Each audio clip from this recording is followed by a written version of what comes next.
네, 안녕하세요. 주식은 역시 기릿의 히릿입니다. 안녕하세요, 기린이 분들.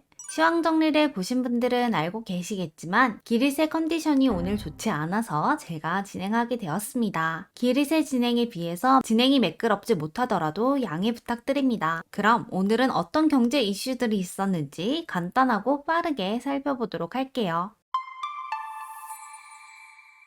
첫 번째 소식입니다. 5월 말 2800 간다! 좋은 이야기를 한번 해봐야겠죠. 대신증권에서 생각했을 때 코스피가 월말이 될수록 상승할 수 있다고 합니다. 지금 위치는 PBR 1배 수준이며 이번 주에 발표하는 CPI 경계감에 조금은 쉬어가는 모습을 보인다고 하는데요. 다만 미국 CPI가 진정될 것으로 보이기 때문에 그 이후에 점진적인 상승을 기대할 수 있다고 합니다. 그래서 월말에는 2800을 도전할 것으로 예상된다고 하네요. 외국인의 선물 매수도 최근에 긍정적인 모습을 보였다고 합니다. 대신증권의 말대로 뜨거운 5월이 되었으면 좋겠습니다. 다음입니다. 공모주 소식인데요. 노브랜드의 정액이 내일까지입니다. 노브랜드 하면 이마트 노브랜드가 생각나는 이름이지만 이마트와는 전혀 상관없는 패션 관련 기업인 노브랜드.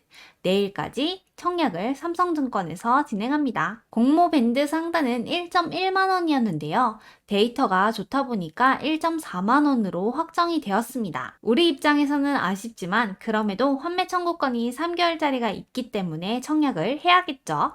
다만 공모가 자체가 낮다 보니까 큰 수익을 기대하기는 어려울 것 같습니다. 기릿과 히릿은 커피 한 잔을 노리러 가보도록 하겠습니다. 다음 소식입니다. 스페이스X의 스타쉽 네 번째 발사가 코앞이라고 합니다. 스페이스X의 꿈이라고 할 수 있죠. 스타쉽의 네 번째 지구궤도 시험 발사가 곧 다가올 것으로 보인다고 합니다. 머스크가 구 트위터죠. X에서 한 친구가 물어보니까 3주에서 5주 정도 뒤에 발사할 것이다 라고 답변을 했다고 합니다. 그리고 목표는 지난번보다는 더 멀리 가는 걸 목표로 삼는다고 합니다. 참고로 지난번에는 4분, 8분, 48분 비행을 했었죠. 국내에서는 우주항공청과 관련된 소식도 있고 그리고 스페이스X의 이슈까지 있다 보니 우주 테마가 올 수도 있다고 하는데 진짜 올지 관심을 가져보겠습니다. 다음 소식입니다. 엔터. 저점 매수 각이라면서 최근에 하이브에서 노이즈가 나오면서 엔터주 주가가 흔들리는 모습이 나타났었죠.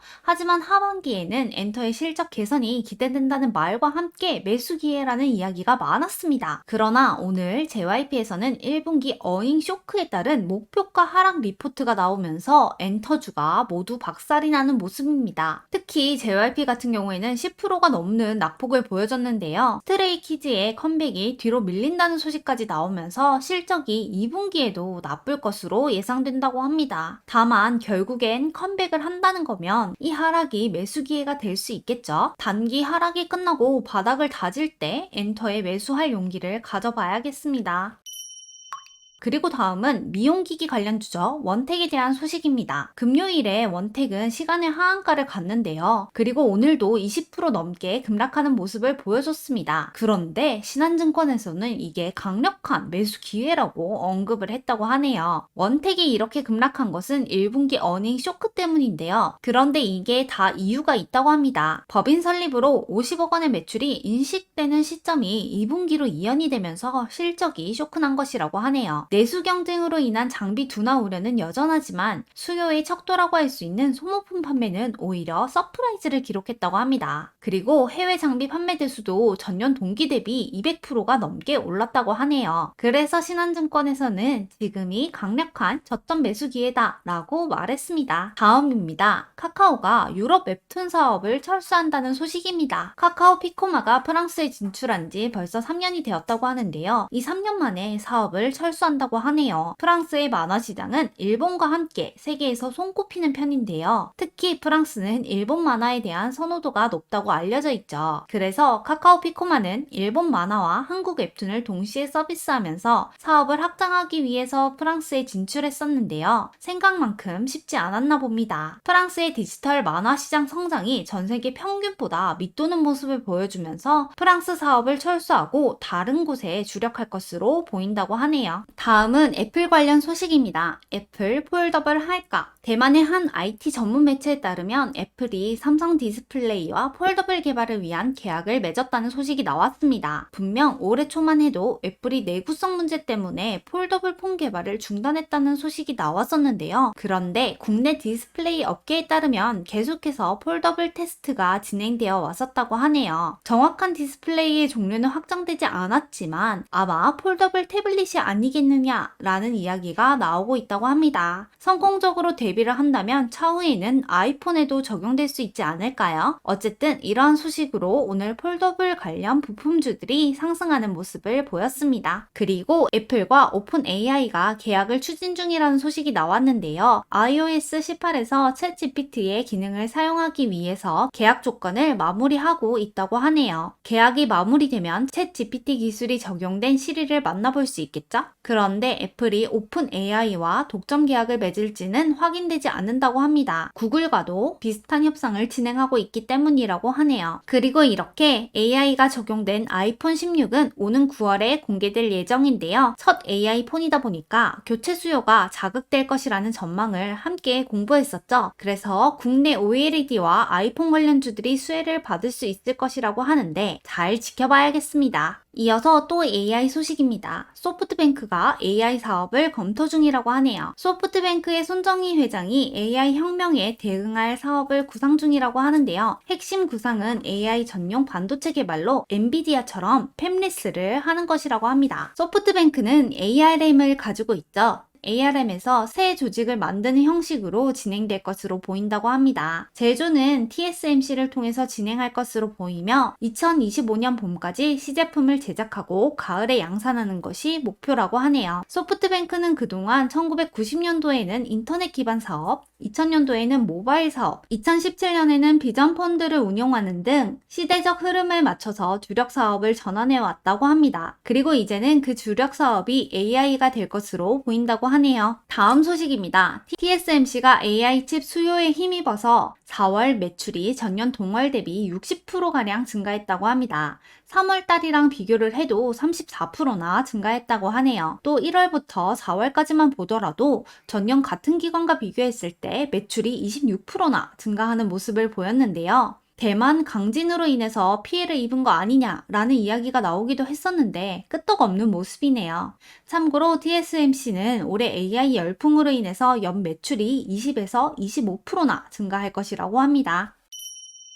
다음 소식입니다. 미중 무역에 관련된 소식입니다. 미국에서 중국에 관세 카드를 내놓겠다고 여러 번 언급을 했었죠. 그리고 오는 14일이죠. 곧 관련된 사항을 발표할 예정인 가운데 태양광 양면 패널에 관세를 부과할 것이라는 예상이 나왔습니다. 그동안 미국 행정부는 수입산 태양광 패널에 14%의 관세를 매겼으나 주로 대형 전력 사업에 사용되는 양면 패널에 대해서는 예외로 적용해왔다고 하는데요. 참고로 미국에서 수입하는 90%가 바로 이 양면형 패널이라고 하네요.